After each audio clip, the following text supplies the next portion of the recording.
Boa noite, pessoal, boa noite com muita alegria, glória a Deus, sejam todos muito bem-vindos. Começa agora a luz da palavra, glória a Deus pela vida de vocês.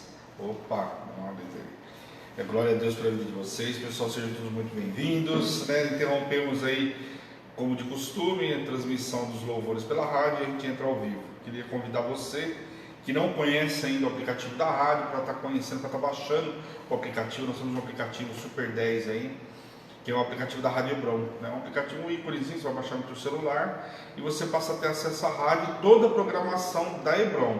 Por quê? Toda a nossa programação está lá. Quando não está tocando louvor, a gente entrou ao vivo, automaticamente vai para a rádio. Então você acompanha a rádio e a igreja 24 horas por dia. Toda a transmissão é feita também pela rádio simultaneamente com o Facebook. Amém? Então, glória a Deus aí. Quem não tiver, baixa o aplicativo. Você consegue ouvir o louvor, compartilhar, salvar, fazer uma série de coisas aí. Fechar a tela, continuar trabalhando, ouvindo louvor. Então, Super 10. Só não temos esse aplicativo para o iPhone. O iPhone tem que entrar no www.radiobron.com.br. Amém? Caso contrário, se você tiver sistema Android, baixa o aplicativo, é super tranquilo, super leve aí. E consome menos dados móveis, como eu costumo falar. Amém? Glória a Deus, pessoal. Deus abençoe a todos. Telefone da Hebron, 11 970 13 8161. Amém? Deixa eu falar com vocês, pessoal, o seguinte, programação da Hebron. Vamos lá. Só para a gente recapitular, tem muita gente nova assistindo a luz da palavra, glória a Deus, né? Sejam todos muito bem-vindos. Tem muita gente vendo na retransmissão também. Bom, dúvida ninguém teve, porque ninguém me perguntou de nada, né? Então acho que está tudo tranquilo aí, né? Imagino eu. Alguns assuntos que a gente abordou aí, mas eu tenho, né, no detalhe os assuntos um pouco mais complexos, tenho me detalhado um pouco mais, né? Então, amém. Programação da Hebron, pessoal. De segunda a sexta-feira nós temos um programa chamado Palavra do Dia com a nossa bispa, a bispa querida aí, nossa bispa Karen. Ela tem um programa de segunda a sexta-feira, das 8h30 até umas 10h30, 15 para as 11 aí, mais ou menos. Amém? Então você sai, começa o teu dia aí já ministrado, né? Ou seja, com o teu alimento espiritual todos os dias. Depois nós temos um programa que é esse A Luz da Palavra, que é de segunda e quarta. Nós estamos às 7 horas da noite, das 7 às 8, né? De segunda e quarta-feira. Um programa de estudo, nós estamos lendo aí a Bíblia, né? Começamos em Gênesis, estamos em 2 Reis hoje no capítulo 9. Né, e nós devemos ir a Isaías, vamos ver alguns profetas no meio do caminho com o livro de 2 Reis, e talvez no final do ano a gente comece, a gente entre aí talvez em Jeremias, não garanto, vai depender do decorrer, porque o livro de Isaías, por exemplo, é um livro já mais complexo, um livro maior, né, então vamos ver como é que vai ser para a gente a didática do A Luz da Palavra. Mas eu acredito, pelo menos Isaías, eu acredito que a gente termine até o final do ano. Amém? Então tem muita coisa para a gente ver, né? Então a gente vai ver tudo no detalhe aí. Então de segunda e quarta-feira nós temos esse encontro marcado. Depois toda a transmissão da Hebron, logo na sequência, né, ou mais tarde no dia seguinte, está na página do YouTube também. Então você pode acompanhar no YouTube, está separado lá nas listas, entra lá no playlist. Você consegue ver a palavra do dia, a luz da palavra, os homens transformados, mulheres transformadas, toda a programação da Hebron está lá salva por playlist. Então fica muito mais fácil para você acompanhar. Então qualquer programa que você perdeu, você vai lá. Se for no caso da luz da palavra, você olha o capítulo que você perdeu. Ó, perdi o capítulo 3, tá? Aqui, você vai lá, você vai ver o capítulo 3 e 4, vai estar tudo junto, você vê. Eu perdi palavra do dia da segunda-feira, vê que dia no calendário, segunda-feira você vai lá e busca a palavra do dia daquele dia, você vai ter também salvo no YouTube, amém? Agora Facebook não, Facebook já é mais complexo. Então para quem vai ver na retransmissão, aconselho ir lá para o Facebook, legal, pessoal? E nós temos de quarta-feira, hoje tivemos também, toda quarta-feira tem um programa que começou, são 12 programas específicos, chama-se Mulheres Transformadas. Então a bispa ministrou hoje, foi o quarto dia, né, a quarta-feira, onde a bispa está ministrando esse programa para as mulheres. Então é um programa direcionado para as mulheres, evidentemente os homens viram também, não tem problema nenhum. E o Senhor ministrou grandemente, hoje uma palavra poderosa, ela ministrou lá em 2 Samuel, falando, né, 1 Samuel falando sobre Nabal, né, Nabal lá com as terras, não quis ajudar a Davi, e falando sobre Abigail, aquela mulher que foi uma mulher extraordinária, que inclusive depois casa-se com Davi. Então a bispa ministrou tudo isso hoje. Quem não viu aí, depois você entra lá no YouTube e veja. Já está lá, não está, bispo? Tá, né? De hoje? Tá. Já, então olha lá.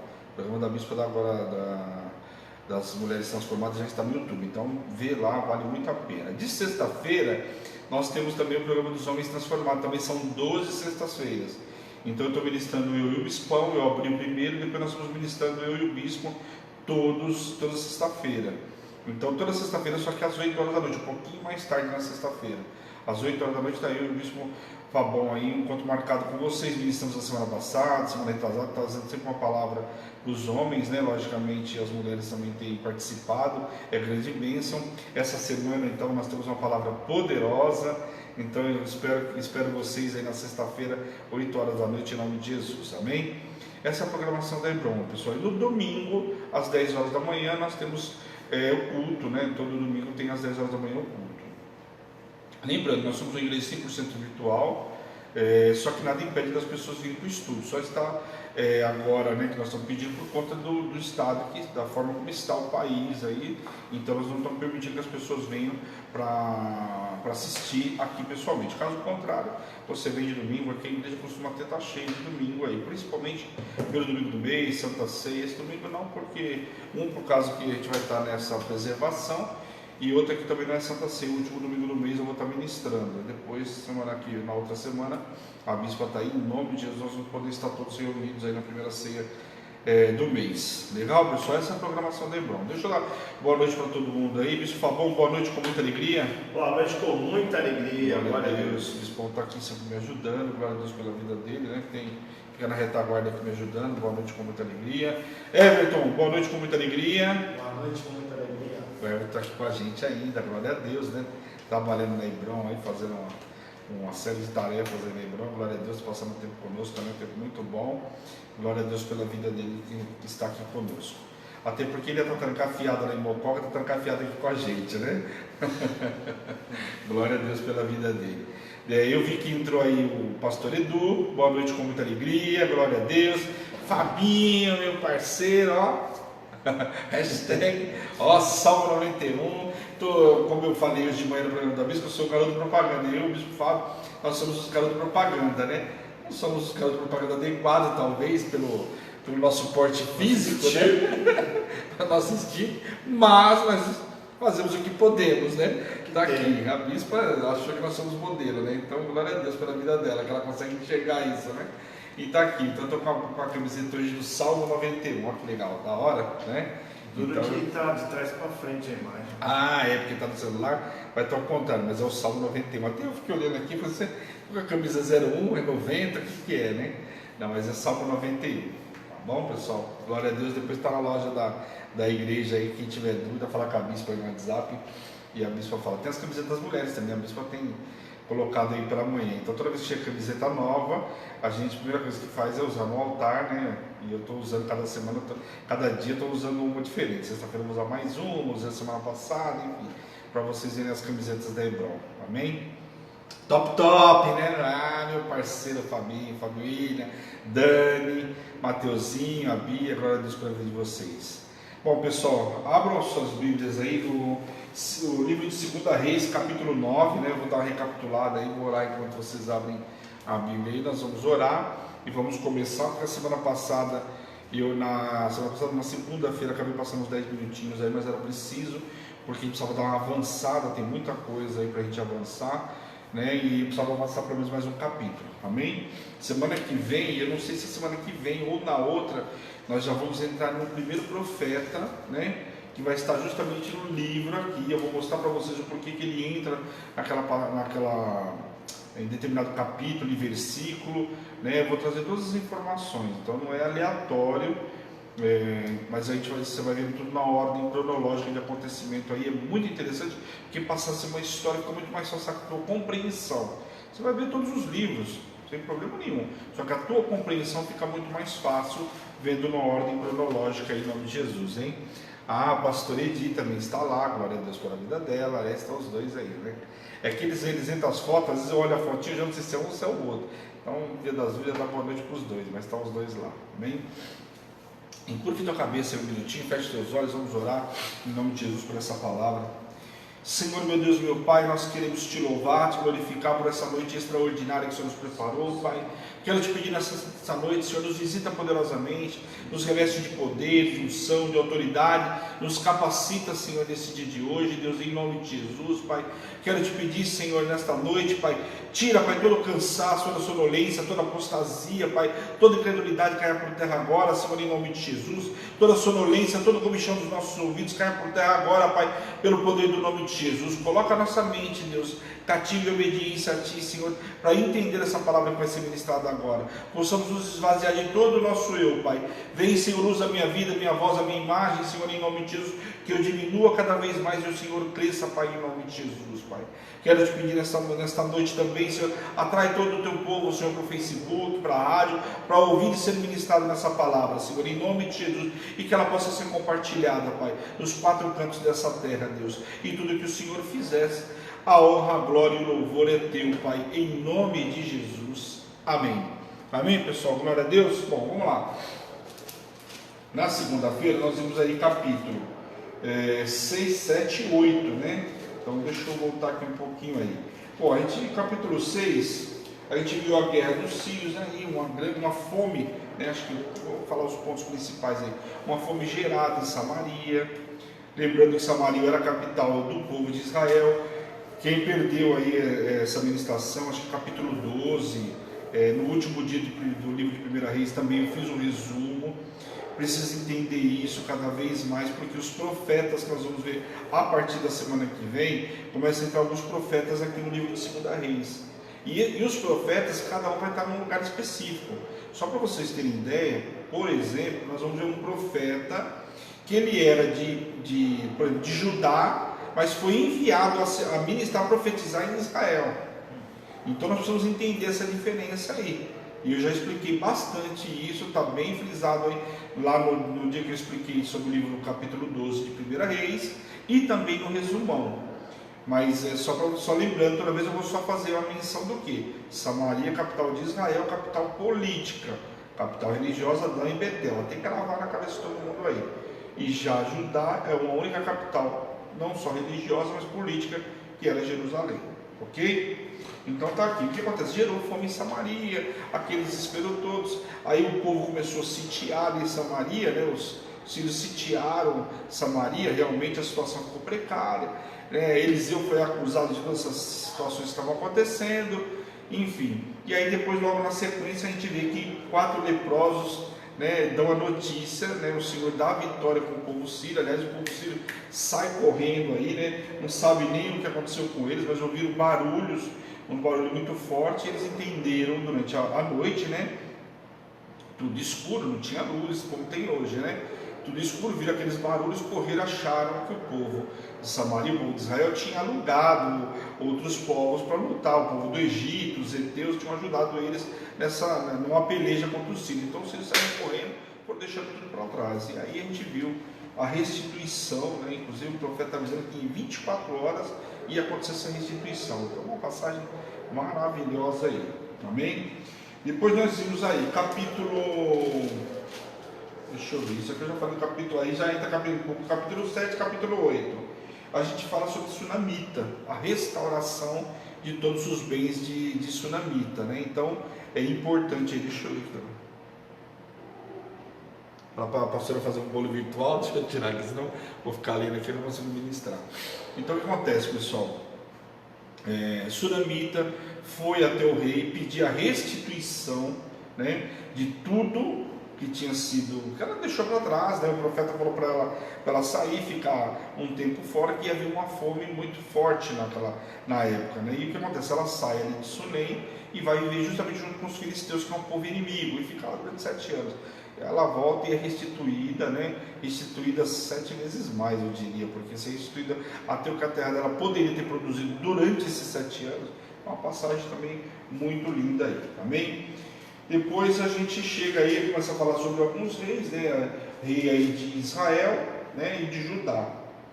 Falando muito sobre o rei de Judá. E agora nós vamos ver um rei que nós vamos começar agora no capítulo 9. Israel não teve nenhum rei bom, considerado bom, né? Todos os reis de Israel não teve nenhum bom. Se você pegar Judá, já teve Josafá, nós temos aí, né? Ezequias. Então já temos reis que foram bons no reino de Judá. Porém, no reino de Israel não teve nenhum. Só que o melhor que esteve no povo de Israel é justamente esse rei que nós vamos mencionar agora. Por quê? Ele vai destronar alguns principados que já estavam lá há muito tempo. E esse camarada que vai entrar agora, o que acontece é que o Senhor avisou lá para Elias. Lembra? Elias ainda estava se escondendo na caverna, falou: desce daí, sai da caverna, você tem muita coisa para fazer. Você vai ungir um rei da Síria, Ben-Hadad, que nós vimos esses dias, eu ministrei na segunda-feira para vocês lá. Eliseu, que foi ungir justamente o camarada, né? Fala também para ele constituir um sacerdote, né, que o substituiria, que era Eliseu, e Elias fez, e depois que ele ungiria Jeú como rei de Israel. Só que isso também Elias não fez, que vai fazer justamente agora o profeta Eliseu. Amém, pessoal? Então aqui nada mais é que cumprir as profecias, aquilo que o Senhor já tinha deixado predeterminado, né? Ou seja, já tinha avisado para Elias e consequentemente para Eliseu. Amém? Aquilo que o Senhor falou com Elias, vai falar novamente agora com Eliseu, confirmando tudo isso. Jeú é ungido rei de Israel, então o título do capítulo 9. Vamos só um importante aqui, antes de eu ler, ressaltar uma coisa importante aqui. Aqui, vale ressaltar que nessa passagem fala sobre Jeú, que ele seria filho, que ele é filho de Josafá e esse filho de Nimri, né? Só que ele está dizendo que ele é filho de Josafá, então não é Josafá o rei, né? Nesse caso o rei Josafá não é, pois ele era filho do rei Asa. Então não confunda. Logicamente nessa época aqui nós vamos ver reis com nomes parecidos, né? A interpretação ou a tradução do aramaico ainda, às vezes você pega com nomes até iguais em determinados momentos. Então muito cuidado. Mas aqui você vê o que? Por isso que o Senhor é tão bom e tão lindo e tão perfeito, que ele dá referência falando que um é filho de fulano, outro é filho de outro. Ou seja, não eram filho do mesmo pai. Se tratava de dois Josafás completamente diferentes, ok? Então vamos ler do 1 ao 8 aí. Então o profeta Eliseu chamou um dos discípulos dos profetas e lhe disse: cinge os lombos e leva contigo este vaso de azeite, e vai até Ramote-Gileade, e lá chegando, vê onde está Jeú, filho de Josafá, filho de Ninsi. Entra e faz-o levantar-se do meio de seus irmãos, e leva-o à câmara interior, ou seja, leva no lugar consagrado. Toma o vaso de azeite, derrama-lhe sobre a sua cabeça e diz: assim diz o Senhor, ungi-te rei sobre Israel. Então abre a porta e foge e não te detenhas. Olha a missão que ele deu para o camarada aqui, né? Vai lá, unge o cara, abre a porta e sai correndo, porque o bicho vai pegar, né? Provavelmente, né? Podemos mandar o cara correr, né? Foi, pois, o moço jovem profeta a Ramote-Gileade. Naquela época, né, o camarada era obediente ao sacerdote, né? Foi imediatamente. Entrando ele, eis que os capitães dos exércitos estavam assentados, e ele disse: capitão, tenho uma mensagem que te dizer. Perguntou-lhe Jeú: qual de todos nós? Respondeu-lhe ele: a ti, capitão. Ou seja, era para o próprio capitão que estava perguntando para ele, que era o tal Jeú aí. Então se levantou Jeú e entrou na casa. O jovem derramou-lhe o azeite sobre a cabeça e lhe disse: assim diz o Senhor Deus de Israel, ungi-te rei sobre o povo do Senhor, sobre Israel. Ferirás, agora começa uma parte importante. Aqui, ou seja, o Senhor está ungindo o camarada com óleo, com azeite naquela época, e falando para ele agora por que o Senhor estava ungindo ele como rei, dando algumas especificações, algumas missões para ele aí. Ferirás a casa de Acabe, teu senhor, para que eu vingue da mão de Jezabel o sangue de meus servos, os profetas, e o sangue de todos os servos do Senhor.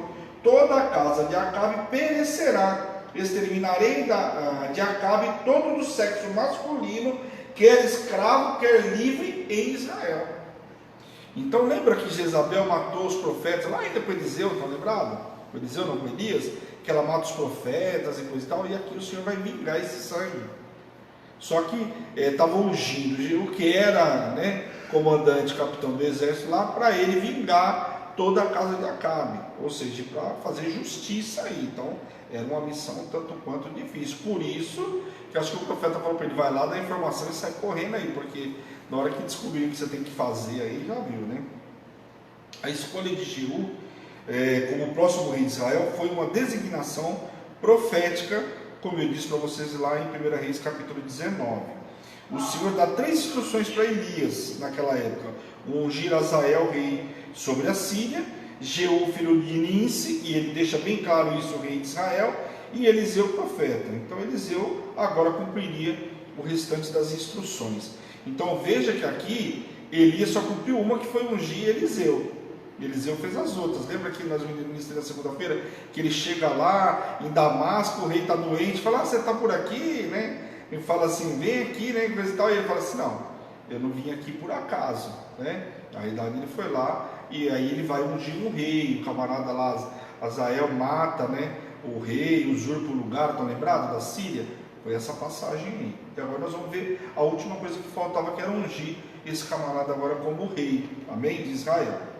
Aconteceria com a casa de Acabe como foi com a de Jeroboão. Jezabel e os cães devoraram no campo de Jezreel, e não haverá como enterrá-la. Acabando de falar, o jovem profeta saiu e fugiu. Afinal, a revelação era muito importante e somente ele e Jeú sabiam, e sua vida corria perigo. Então aqui ele fala tudo que o profeta, que o rei teria que fazer, e que iria acontecer o mesmo que aconteceu com a casa de Jeroboão, que ia vingar, que Jezabel ia morrer, Acabe ia morrer, que os cães iam fazer assim, assim, assim. Foi dando toda a especificação.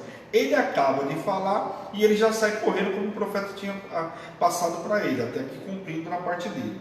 Saindo Jeú, os servos do Senhor queriam saber o que havia acontecido com ele, né? Um chamado, inclusive o discípulo, o discípulo de louco, né? Por quê? Primeiro chamar um camarada ali no particular, todo mundo queria saber o que estava acontecendo. E falaram: esse aí não é aquele louco, né? Chamaram inclusive o discípulo de louco. Pois entendiam que eles, né, eles excediam no trato com o povo, principalmente com o povo de Israel naquela época.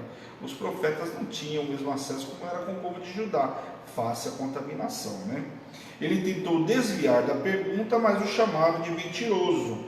Tentou não responder o que o discípulo do profeta tinha que fazer até ele. Mas ele acabou contando o que o profeta havia falado para ele. Então veja, glória a Deus, que o outro já tinha zarpado aí. Então imediatamente tomaram cada um seu manto e colocaram debaixo de Jeú, e tocaram-se as trombetas e gritaram: Jeú é rei. Olha o que o povo fez aqui. Já imediatamente começaram a gritar lá que o camarada era rei. Eles aceitaram e entenderam a história. Só que aqui tinha um rei aí exercendo a função. O que ele tinha que fazer? Tinha que então matar o rei que estava naquele lugar. Ia vingar a casa por tudo que Acabe e Jezabel fez. Vamos lá. Aí Jeú, no próximo título daqui da minha Bíblia está: Jeú mata Jorão, que era rei de Israel, e Acasias, que era rei de Judá. Só que a determinação dele, que era do Senhor, era para ele extirpar, para ele eliminar toda a casa de Acabe, que pertenciam a Israel. Judá, o Senhor não falou nada com ele com relação a Judá. Mas vamos ver o que vai acontecer aqui. Vamos ler do versículo 14 até o 17. Assim Jeú, filho de Josafá, filho de Ninsi, conspirou contra Jorão. Tinha, porém, Jorão cercado Ramote Gileade, ele e todo Israel, por causa de Azael, rei da Síria. Então o cerco lá não tinha nada a ver com Jeú, eles tinham cercado lá por causa do rei da Síria, ok? Tinha sido ungido por Eliseu, amém? Porém o rei Jorão voltou para se curar em Jezreel das feridas que os sírios lhe fizeram quando pelejou contra Azael, rei da Síria. Então o cara estava ferido, voltou para se curar, voltou para Jezreel, que era onde tinha, já ministrei para vocês também, que tinha um palácio, né, de Acabe lá, ou porque inclusive ele queria as terras de Nabote, está lembrado? Ok. Disse Jeú: se é da vossa vontade, ninguém saia furtivamente da cidade para ir anunciar isto a Jezreel. Então Jeú subiu com um carro e foi-se a Jezreel, porque Jorão estava de cama ali. Também Acasias, rei de Judá, descera para ver Jorão. Quer dizer, um foi visitar o outro aí. Ora, o atalaia estava na torre de Jezreel e viu a tropa de Jeú, que vinha, e disse: vejo uma tropa. Então disse Jorão: toma um cavaleiro e envia-o ao seu encontro para lhe fazer a pergunta se há paz. Naquela época se perguntava se há paz, e conforme o cara respondia, você via que estava tudo bem, tudo tranquilo ali. Então o que acontece? Quando viram que Jeú estava indo até o palácio, mandaram um mensageiro. Jorão falou: pera um pouquinho, manda um mensageiro ver se é paz ou não. Afinal, era capitão do exército dele. Então a pergunta se era paz era um procedimento padrão nas negociações de antigamente, né, naquela época. Quando chegou o mensageiro até Jeú, ele respondeu: o que tem tu com a paz? Passa para trás de mim. Sua resposta indicava que ele se recusou a negociar. Por quê? Ele falou: que tem eu contigo, quando o camarada passava atrás dele. Quer dizer, ele não falou nada que era paz. E isso tudo o atalaia vindo lá da frente do palácio. O que acontece lá? Porque qual que era a função do atalaia, lembram? Tinha aqueles muros altos, aquela coisa toda, aquelas torres. O atalaia ficava lá, ficava olhando qualquer coisa que acontecer. E eu já ministrei também sobre isso, mas vamos lá lembrar: o atalaia era sustentado pelo rei. Então ele não saía para trabalhar, lembra lá? Porque lá em Levítico fala, né? Na lei vai falando, cada um tinha uma função, mas o atalaia, ele era sustentado pelo rei, não só ele, como a família dele, porque o cara não trabalhava fora, ele tinha que ficar no palácio olhando o que acontecia. Então, se chegasse alguém avistasse alguém longe, ele tinha que dar a ordem lá e avisar, falar: ó, bem-vindo alguém lá, é guerra, não é guerra. Quer dizer, o cara tinha que ter essa sabedoria ainda de analisar. E se caso ele não conseguisse analisar ou entender mais ou menos, e a gente viu inclusive com Samuel, com Davi passando por isso. Quando veio trazer a morte do filho dele, veio um, veio o segundo, ele falou: não, a notícia é boa, vem logo o outro correndo atrás. Nesse caso não. E aí foi o primeiro mensageiro, então, lá para ver o que estava acontecendo, se era de paz ou não. E a primeira resposta indica que não era de paz, senão não tinha porque o cara não responder. Não, estou de paz aqui, é paz, né?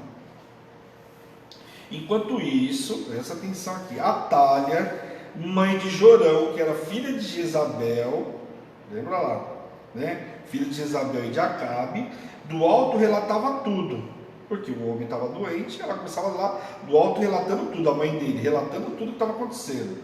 Logo disse: o mensageiro chegou a eles, mas não retornou com a resposta. Então já indica que a situação está ficando complicada. Então o rei mandou outro mensageiro e a resposta foi a mesma: passa para trás de mim aí. Novamente Atália afirma que esse segundo também chegou, mas não volta, e ainda acrescentou: parece o carro de Jeú, porque o guia furiosamente.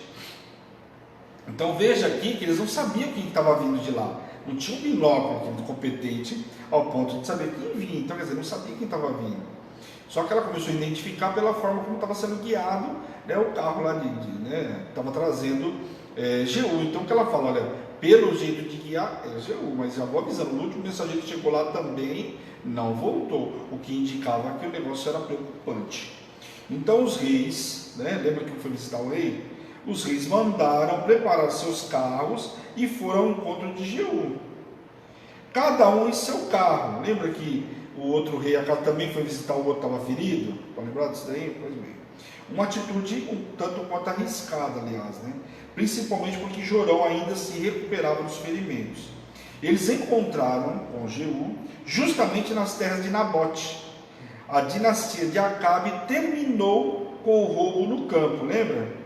Que ocasionou o julgamento divino de Deus lá em 1 Reis capítulo 21, que o Senhor decreta o fim de Acabe justamente por conta de tudo que aconteceu nas terras de Nabote. E essa apropriação indevida foi considerada um dos crimes mais hediondos praticados por Acabe. Por quê?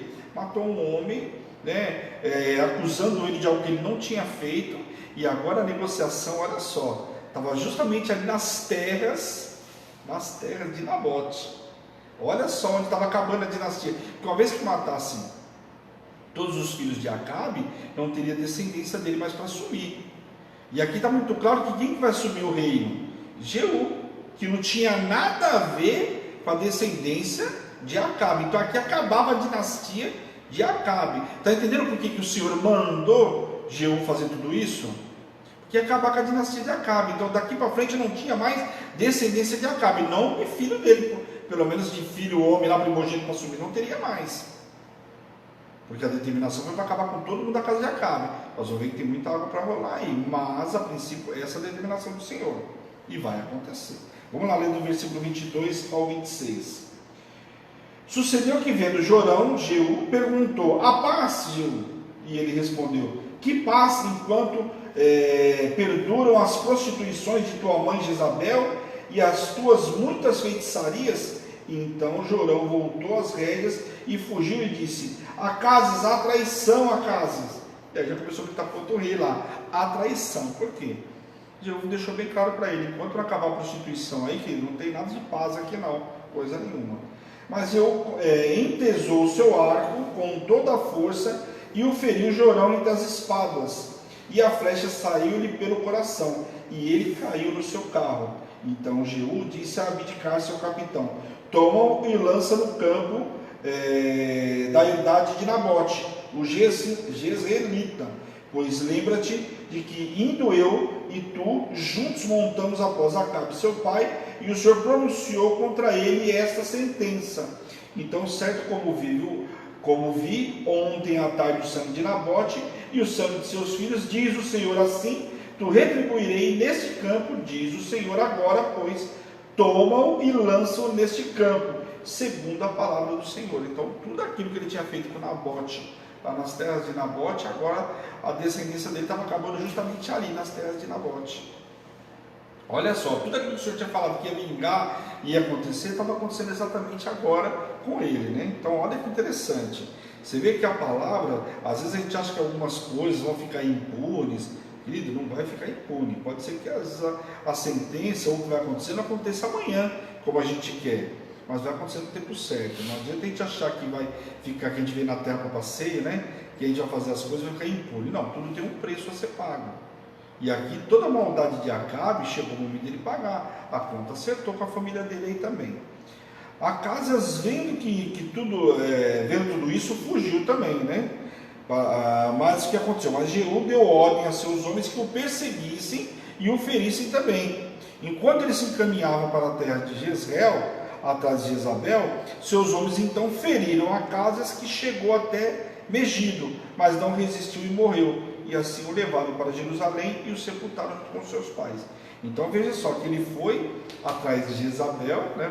E aí o que acontece? Ele manda justamente que os homens irem ferir, né, o rei Acasias. Então os homens foram lá, feriram ele, até chegou a ter uma cidade chamada Megido, mas chegou lá, não resistiu e morreu. Enquanto isso, ele vai cumprir a outra tarefa que Deus tinha dado para ele, com relação a Jezabel.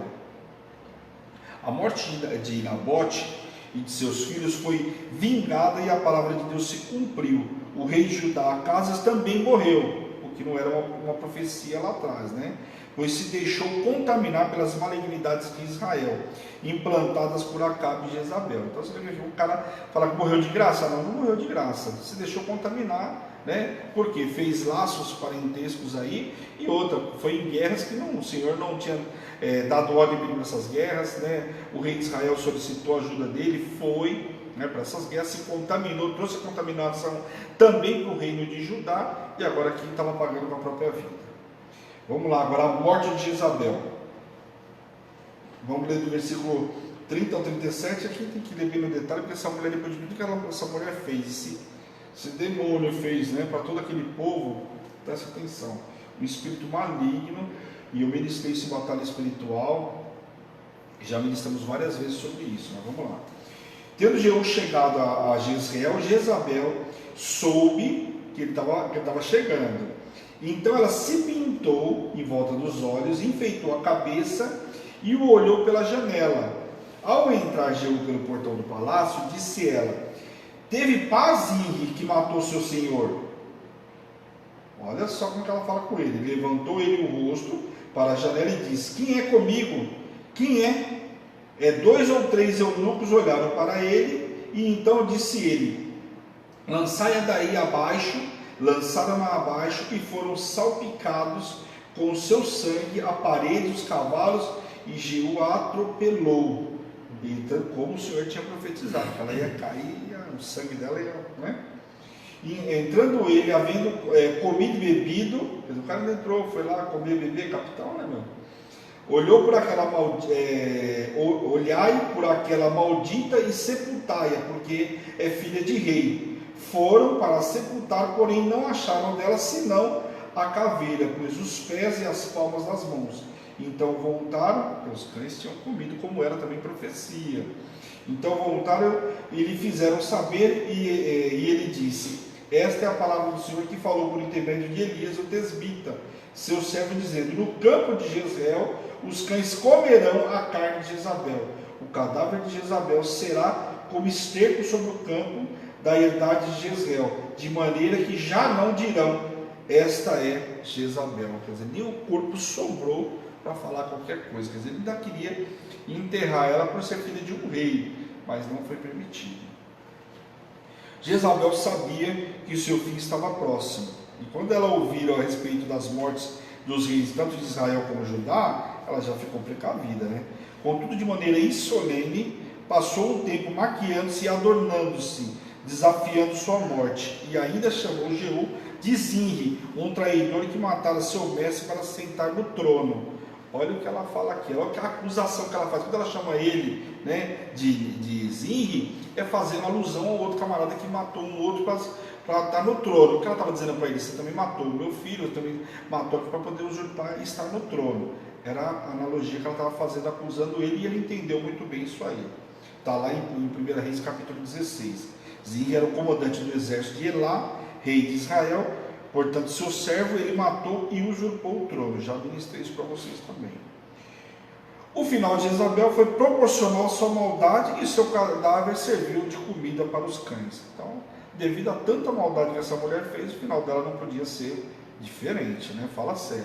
Então, uma mulher muito conhecida na Bíblia por todas as maldades, né? E a gente fala que Jezabel é um espírito tão maligno porque ela dominava, não era o marido que dominava, era ela que dominava. Então Jezabel é primeiro prostituto, né? Uma maligna prostituta ao extremo, e fez tudo o que fez lá. Então é um espírito maligno que a gente guerreia muito contra tudo isso, né? Vamos lá, capítulo 10. As ordens ainda não acabaram todas que Jeú tinha que fazer. Vamos lá. Capítulo 10. Jeú extermina a casa de Acabe. Agora começa a segunda parte, que tinha que acabar com todos do sexo masculino. Estão lembrados? Vamos lá. Vamos ler do 1 ao 5 aí.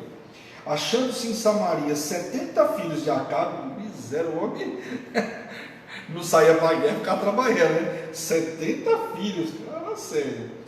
Jeú escreveu cartas e as enviou a Samaria aos chefes da cidade, aos anciões e aos tutores dos filhos de Acabe, dizendo, ou seja, tinha filhos menores aqui. Por quê? Está falando que ele mandou carta, inclusive, aos tutores. Amém? Logo em chegando, vós outros esta carta, pois estavam convosco os filhos do vosso Senhor, como também os carros, os cavalos, as cidades fortalecidas e as armas, porque até então, né, tinha sido morto o rei. Escolhei melhor e mais capaz dos filhos do vosso Senhor, ponde-o sobre o trono de seu pai e pelejai pela casa do vosso Senhor. Porém eles temeram muitíssimo e disseram, 2 reis não puderam resistir a ele, como pois poderemos nós fazê-lo? Ou seja, não tinha, qual que era uma possibilidade? Pegar um das crianças lá, ou o filho mais velho, e colocar uma roupa no camarada e colocar como rei. Só que o que eles falaram? Como nós vamos fazer isso? Se 2 reis, tanto de Judá como Israel, não puderam com Jeú, vamos a gente entrar numa guerra dessa? Estou fora. Foi isso que eles estavam dizendo, entre outras palavras. Então o responsável pelo palácio e o responsável pela cidade, os anciões, os tutores, mandaram dizer a Jeú, teus servos somos, e tudo quanto nos ordenares faremos, a ninguém constituiremos rei, faz o que bem te parecer. Daqui, o que eles fizeram? Chegaram lá os tutores, os anciões, os profetas, toda a cúpula lá, os responsáveis pelo palácio, falou, nós estamos aqui para te servir, aquilo que você mandar fazer, nós vamos fazer. Não vamos ungir rei nenhum dos filhos de Acabe aqui, de Jorão, seja de quem for. A realidade era essa. A morte de Jorão e de Acasas, 2 reis, estavam recentes na memória dos governantes, então ninguém queria, né? Logo a resposta dos líderes foi uma submissão total, né, ao poder de Jeú. Quer dizer, ninguém queria comprar uma guerra com ele. O cara acabou de matar 2 reis, quem que vai comprar uma guerra dessa? Ninguém. Essa limpeza, essa destruição, só poderia ser executada por um rei que havia sido comandante do exército, e por isso foi escolhido para tal tarefa. O cara tem que ser um capitão, como foi Joabe, como foi outros tantos aí, que foram exílios capitões aí, que foi conselheiro, inclusive, Joabe de Davi, né? Então Jeú escreveu a segunda carta. Ele queria saber se os líderes estavam do lado dele, ou apenas obedecendo suas ordens. Sua ordem foi para eles levassem os cabeças dos filhos de Acabe junto às terras de Jezreel para o encontrá-lo. Então, vocês estão só me obedecendo, vocês estão com medo ou porque por submissão? Era mais ou menos isso que ele estava querendo dizer em outras palavras, né? Vai pedir para levar todos os filhos de Acabe para ele. Vamos ver. Chegando então a carta, tomaram os 70 da casa de Acabe e os mataram e levaram suas cabeças para Jezreel, e assim colocaram na porta da cidade até pela manhã, o que era normal colocava na porta para mostrar, né, que aquela família estava pagando por alguma coisa, ficava até no dia seguinte pela manhã. Olha só, os camaradas não tem medo não, mas foram lá e executaram 70 filhos de Acabe. Meu Deus, vamos lá. Do versículo 9 até o 11. Saindo ele pela manhã, parou e disse a todo o povo: vós estáis sem culpa, eis que eu conspirei contra o meu Senhor. Aqui no caso não é Deus, tá? Que ele fala meu Senhor. Se você for ver na sua Bíblia, para você não confundir, toda vez que escreve Senhor se referindo a Deus, está o S maiúsculo, e aqui você vai ver que está com S minúsculo. Então ele está falando que conspirou contra o Senhor dele, o chefe dele, o rei dele, e não contra Deus, tá? Fique bem claro aí, em nome de Jesus. E o matei, mas quem feriu todos esses? Sabei, pois, agora que a palavra do Senhor pronunciada contra a casa de Acabe nada cairá em terra, porque o Senhor fez o que falou por intermédio de seu servo Elias. Jeú feriu também todos os restantes da casa de Acabe em Jezreel, como também todos os seus grandes, os seus conhecidos e seus sacerdotes, até que nenhum sequer lhe deixou ficar de resto. Olha o que ele fez, já tinham matado os filhos, ele começou a eliminar todo mundo, para não ficar ninguém da casa de Acabe. E está deixando claro aqui que ele conspirou contra o Senhor dele, no caso, contra o Senhor, mas no caso o rei dele, e fez aquilo que o Senhor tinha falado por intermédio do profeta Elias. Muito sério. E eu tinha que deixar claro para aquele povo que o massacre na realidade era o cumprimento da profecia declarada por intermédio do profeta Elias. O povo precisava entender, ele não estava fazendo massacre à toa, não era sem direção, existia uma promessa, né, que Deus tinha usado através do profeta Elias. Então era isso que ele estava alertando o povo, comunicando ao povo. Partindo de Jeú para Samaria, encontrou no caminho os parentes de Acasias, lembra? O rei de Judá que tinha sido morto? Ele encontrou uns parentes do camarada lá. E perguntando, falaram que voltavam de saudar a rainha dos filhos do rei Acasias. Imediatamente mandou que os pegassem vivos e os matassem junto ao poço de Bet-Eked, e assim fizeram com 42, ou seja, todos eles. Porque eles estavam indo visitar lá, quer dizer, estavam condoendo com um rei que ele estava entendendo que era um rei mau, mandou matar todo mundo. Vamos lá. Próximo título: Jeú encontra com Jonadab. Vamos ler do versículo 15 ao 17. Tendo partido dali, encontrou Jonadab, filho de Recabe, que lhe vinha ao encontro. Jeú o saudou e lhe perguntou: tens tu sincero coração para comigo, como o meu é para contigo? Respondeu Jonadab: tenho. Então, se tens, dá-me a mão. Jonadab lhe deu a mão, e Jeú o fez subir consigo ao carro. Encontrou no meio do caminho e fez uma pergunta para o cara. O cara ia bem com ele, como ele era como um camarada. Ela falou: sim, só então me dá uma mão, subir no carro, vamos embora comigo. Ele disse: vem comigo e verás o meu zelo para com o Senhor, que se referindo realmente a Deus. E assim Jeú levou no seu carro, e tendo Jeú chegado a Samaria, feriu todos que ali ficaram de Acabe, até destruí-los segundo a palavra que o Senhor lhe dissera a Elias. Caramba, o cara não para de matar a gente lá da família de Acabe. Por reconectar aí, voltou. Lá a gente vai ver lá em Jeremias capítulo 35, tá? Jeú mata agora os adoradores de Baal. A camarada não parou aí, vamos lá. Do versículo 18 até o 21. Ajuntou Jeú todo o povo e lhe disse: Acabe serviu pouco a Baal, Jeú, porém, muito servirá, pelo que chama, olha, presta atenção no que ele está falando aqui, ó. Presta atenção, depois eu vou explicar para vocês, mas olha o que ele está falando aqui. Ajuntou Jeú a todo o povo e lhe disse: Acabe serviu pouco a Baal. Mentira, serviu muito. Jeú, porém, muito servirá. Eu muito vou servir a Baal. É o que ele está dizendo. Presta atenção, o cara acabou de matar Acabe. É o que ele está falando aqui. Pelo que chamei-me agora todos os profetas de Baal, todos os seus servidores e todos os seus sacerdotes. Não falte nenhum, porque tenho grande sacrifício a oferecer a Baal, e todo aquele que faltar não viverá. Porém, Jeú fazia isso por astúcia, para destruir os servidores de Baal. Você entendeu o que ele fez aqui? O que ele fez? Ele falou: ó, eu vou adorar Baal muito mais do que Acabe fez. Traz todos os profetas aqui de Baal, todos os adoradores de Baal, porque eu quero entregar um holocausto, eu quero que eles estejam juntos. E quem não estiver vai morrer. Ou seja, isso é uma astúcia para ele, para trazer todos aqueles que adoravam Baal. Olha a inteligência dele aqui, a estratégia dele. Assim não vai escapar nenhum que adora Baal. Ele precisa fazer uma limpeza dos adoradores de Baal. Só como ele ia fazer isso? Primeiro ele mostrou que ele iria entregar uma oferta, o que deve ter alegrado a muitos adoradores de Baal. E no segundo ponto, que quem não viesse ia morrer. Então veio todo mundo. Olha a estratégia dele. Jeú fingiu ser um defensor mais veemente desse Deus, do Deus de Acabe, tanto que chegou ao ponto de decretar uma assembleia solene a Baal. Então ele preparou realmente algo que não ia despertar para ninguém. Falou: bom, o cara matou lá, mas agora vai adorar Baal muito mais. Então o povo se alegrou. Usou de outra estratégia importante. Fez com que os profetas de Baal usassem as vestimentas diferentes. E ele marcou para morrer. Na realidade, o que ele fez? Como que ele diferenciar quem era adorador a Deus e quem era Baal? Mandou os camaradas colocarem uma vestimenta totalmente diferente. Assim conseguiria distinguir quem servia a Deus e quem não servia. Muito inteligente.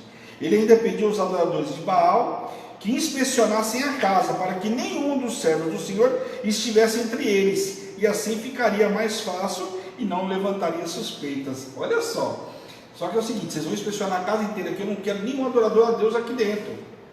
Ou seja, para não correr risco de matar nenhum, porque ele sabia que se matasse um camarada errado, o sangue ia ser cobrado de quem? Dele. Naquela época, se você fez algo errado, o sangue era cobrado de você. Se você deixasse escapar um cara, só que você tivesse um prisioneiro lá, se o cara escapar, aquilo que era sentença para o cara que você liberou, ou fez qualquer coisa, ou escapou, você pagava no lugar do cara. Olha para você ver como é que é. Enquanto entregavam o holocausto, Jeú preparou 80 homens que ficaram de fora e deveriam eliminar todos os profetas de Baal. Caso algum escapasse, o homem que permitiu pagaria com a sua própria vida. Olha o que ele falou: preparou 80 camaradas lá, falou: não vai escapar nenhum, vocês vão matar todo mundo. Se alguém escapar, você vai morrer no lugar dele. Você vai pagar com a sua própria vida. Olha o recado.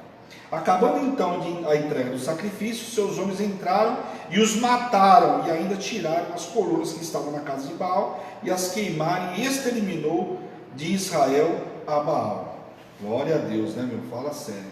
Provavelmente no meio daqueles que dirigiam, né, a casa de Baal, estivessem muitos sem convicção. Mas sem convicção ou não, estava no lugar errado, né? Não tinha nada que estar lá. E que estavam ali apenas para agradar o novo rei. Mas não podemos esquecer que durante 30 anos, Jezabel e Acabe estimularam o culto a Baal. E muitos dos povos foram influenciados. Então aqui, influenciado ou não, o camarada estava lá porque ele adorava Baal, senão ele resistia, né? Que era o que deveria fazer, morrer defendendo o nome de Cristo, né? No caso aqui de Deus, né? O erro da adoração a Baal em Israel continua até mesmo após a extinção por Jeú, só que de uma forma não tão visível como era no reino de Acabe. Então ele não conseguiu eliminar por total, ele eliminou os profetas, mas o povo ainda continuava fazendo algumas coisas escondidas, mas não pelo menos visível como era feito daquela forma, liberado pelo próprio rei. Então veja que as coisas continuaram, mas não na mesma proporção.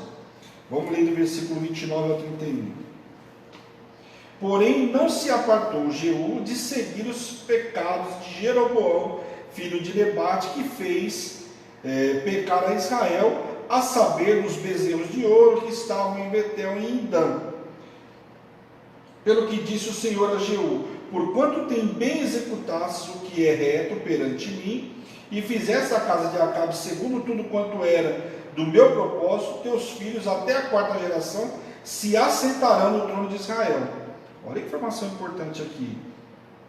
Mas Jeú não teve cuidado de andar de todo o seu coração na lei do Senhor Deus de Israel, nem se apartou dos pecados de Jeroboão, que fez pecar a Israel. Então veja que aqui nós temos uma informação que é assim: o camarada foi lá, acabou com a casa de Acabe, matou todos os adoradores de Baal, e depois começa a permitir. Aqui o Senhor fala que ele não teve um coração reto. Então por isso que eu falo, no reino de Israel não teve um rei bom. Esse aqui foi o melhor, por quê? Porque eliminou Acabe, eliminou Jezabel, quer dizer, começou a acabar com o monopólio ali, com o domínio, né, de Acabe e Jezabel, com os descendentes que ficaram. Só que o cara, né, obedeceu ao Senhor, fez a limpeza, mas não permaneceu com o coração reto. Então por isso que eu falo para vocês, foi o único rei melhor de Israel, mas não pode ser que foi o melhor, por quê? Lá como fala na Bíblia, como é escrito na Bíblia, fez o que era mal, fez o que era reto. Esse aqui fez o que era reto em partes, né? Muito em partes. Por quê? Tornou-se corromper novamente. Aqui por que fala de Jeroboão? Porque os pecados dele não eram como o de Acabe e Jezabel, mas era como o de Jeroboão, que fez contaminar o povo. Porque logo depois da morte de Salomão, Jeroboão assumiu e contaminou todo o povo, fez lá, né, os altos em Dan e Betel para o povo entregar sacrifício. E essa corrupção que ele também estava permitindo agora, por isso associado o nome dele com o de Jeroboão.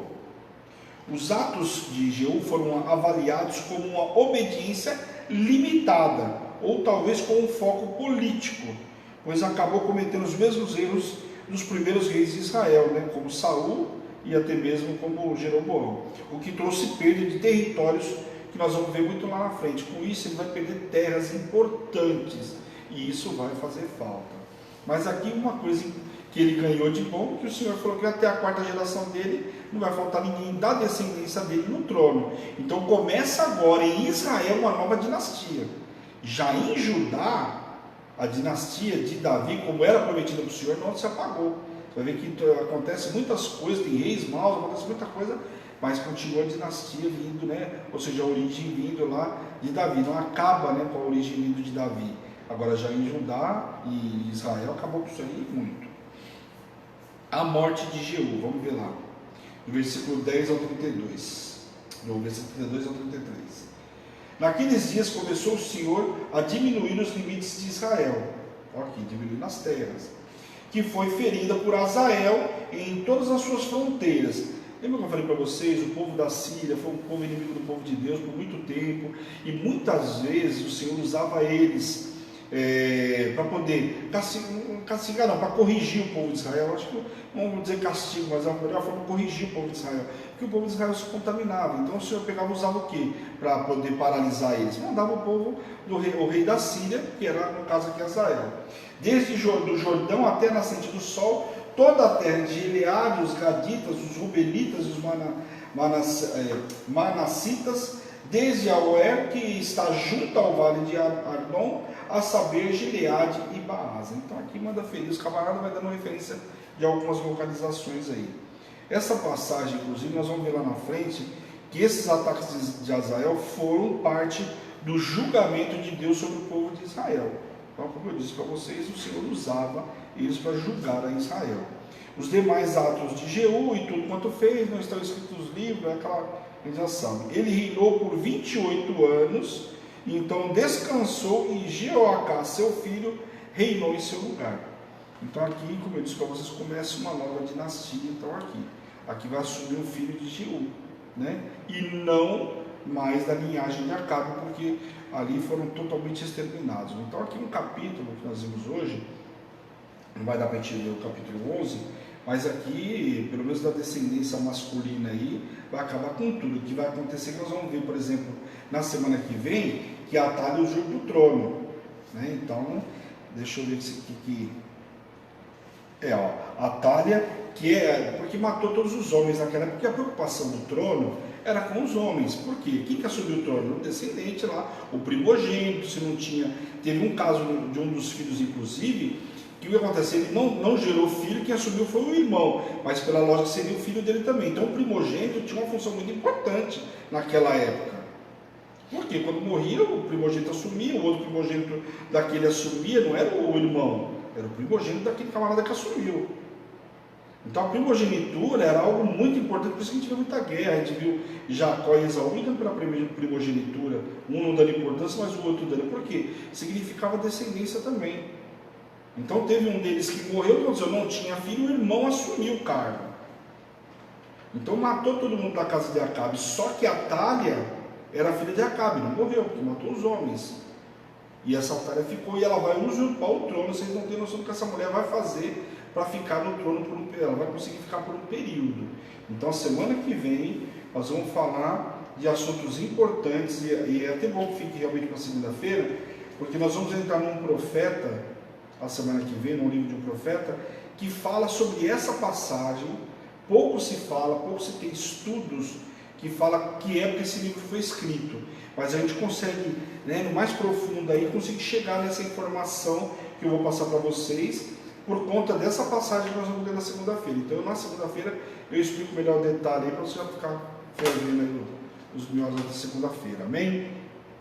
Glória a Deus, pessoal. Então aqui hoje nós temos 2 capítulos muito importantes, onde acaba aí, com toda a descendência de Acabe aí do sexo masculino, além de Jezabel também, que foi eliminada, a justiça completou. Então Jeú, um rei que eu acho que é importante você lembrar sempre dele, porque foi o rei melhor que teve do lado de Israel e que teve uma importância por eliminar 2 reis que estavam corrompidos, além de Jezabel. Então um rei que vale a pena você lembrar aí, guardar. Eu sei que são muitos reis, não dá para lembrar, nem eu lembro de todos eles, não que eu seja melhor que ninguém, mas porque eu leio muito, mas eu não consigo, são muitos reis, para lembrar quem estava em Judá, quem tal, quem a gente lembra assim, Ezequias, Josafá, porque a gente sabe que eram reis bons, então a gente já sabe que estava do lado de cá, Josias, a gente sabe que estava do lado de cá, do lado de cá que fala do lado de Judá, e não de Israel. Agora lembrar o nome de todos eles não dá, muita gente, muito nome, cada reino teve pelo menos 20, um acho que teve 19, outro teve 22, então por aí vocês imaginam, é muito nome para lembrar.